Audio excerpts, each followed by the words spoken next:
राधे राधे दोस्तों, स्वागत है आपका हमारे चैनल में। तो हमारे चैनल में ऐसी ही नई कथाएं सुनने के लिए हमारे चैनल को सब्सक्राइब कीजिए। तो आज मैं सुनाने जा रही हूँ आप लोगों को एक कथा जो भगवान श्री कृष्ण पर आधारित है। भगवान श्री कृष्ण की 16,108 पत्नियों का रहस्य। तो हम अपनी कहानी को शुरू करते हैं। कहानी को शुरू करने से पहले मैं आप लोगों से कहना चाहूँगी कि हमारे चैनल को आप सब्सक्राइब कीजिए, लाइक कीजिए एंड ज़्यादा से ज़्यादा शेयर कीजिए। तो चलिए शुरू करते हैं हमारी कथा।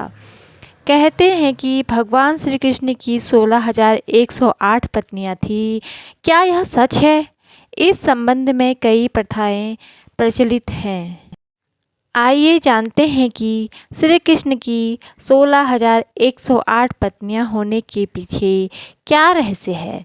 महाभारत के अनुसार श्री कृष्ण ने रुक्मिणी का हरण किया और उनसे विवाह किया। विदर्भ के राजा भीष्मक की पुत्री रुक्मिणी भगवान श्री कृष्ण से प्रेम करती थी और उनसे विवाह करना चाहती थी। रुक्मिणी के 5 भाई थे, रुक्मरथ, रुक्मबाहु, रुक्मकेश तथा रुक्ममाली। रुक्मिणी सर्वगुण संपन्न तथा अत्यंत सुंदर थी। उसके माता पिता उनका विवाह कृष्ण के साथ करना चाहते थे, किंतु रुक्म चाहता था कि उसकी बहन का विवाह चेदीराज शिशुपाल के साथ हो। यह कारण था कि कृष्ण को रुक्मिणी का हरण कर उनसे विवाह करना पड़ा।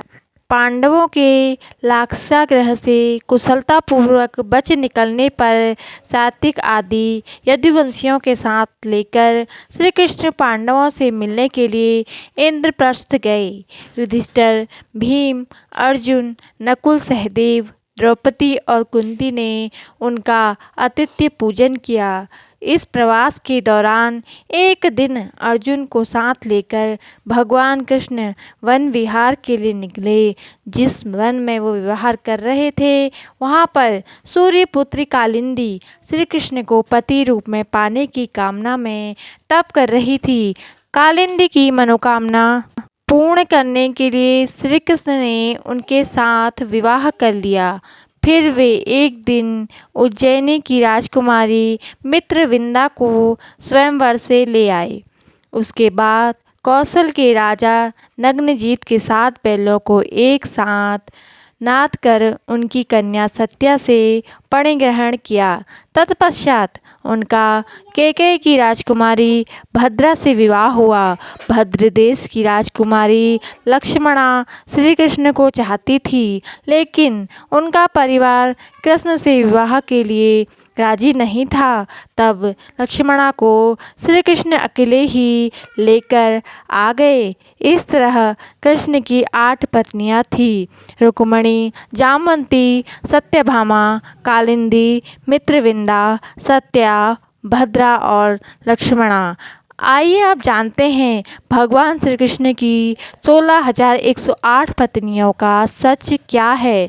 एक बार जब श्री कृष्ण अपनी 8 पत्नियों के साथ सुखपूर्वक द्वारिका में रह रहे थे, तभी एक दिन स्वर्गलोक के राजा देवराज इंद्र ने आकर उनसे प्रार्थना की, हे कृष्ण, प्रयाग ज्योतिषपुर के दैत्यराज भौमासुर के अत्याचार से देवतागण त्राहि त्राहि कर रहे हैं। क्रूर भौमासुर ने वरुण का छत्र, अदिति के कुंडल और देवताओं की मणि छीन ली है और वह त्रिलोक विजयी हो गया है।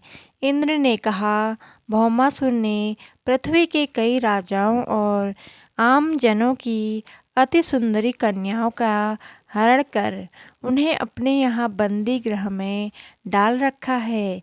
कृपया आप हमें बचाइए प्रभु।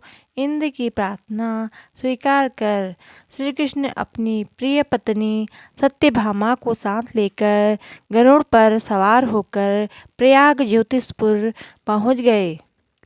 वहाँ पहुंचकर भगवान श्री कृष्ण ने अपनी पत्नी सत्यभामा की सहायता से सबसे पहले मोर दैत्य सहित मोर के 6 पुत्र ताम्र, अंतरिक्ष, श्रवण, विभावसु, नभस्रान और अरुण का संहार किया। मूर दैत्य के वध हो जाने का समाचार सुनकर भौमासुर अपने अनेक सेनापतियों और दैत्यों की सेना के साथ लेकर युद्ध के लिए निकला। भौमासुर को स्त्री के हाथों मरने का श्राप मिला था, इसलिए भगवान श्री कृष्ण ने अपनी पत्नी सत्यभामा को सारथी बनाया और घोर युद्ध के बाद अंत में कृष्ण ने सत्यभामा की सहायता से उसका वध कर डाला। इस प्रकार भौमासुर को मारकर श्री कृष्ण ने उसके पुत्र भगदत्त को अभयदान देकर उसे प्रयाग ज्योतिषपुर का राजा बनाया। भौमासुर के द्वारा हरण कर लाई गई 16,000 कन्याओं को श्री कृष्ण ने मुक्त कर दिया। वे सभी स्त्रियां भौमासुर के द्वारा पीड़ित थी, दुखी थी, अपमानित, लांछित और कलंकित थी। सामाजिक मान्यताओं के चलते भौमासुर द्वारा बंधक बनाकर रखी गई इन कन्याओं को कोई भी अपनाने को तैयार नहीं था। तब अंत में श्री कृष्ण ने सभी को आश्रय दिया। ऐसी स्थिति में उन सभी कन्याओं ने श्री कृष्ण को ही अपना सब कुछ मानते हुए उन्हें पति के रूप में स्वीकार किया, लेकिन श्री कृष्ण उन्हें इस तरह नहीं मानते थे। उन सभी को श्री कृष्ण अपने साथ द्वारिकापुरी ले आए।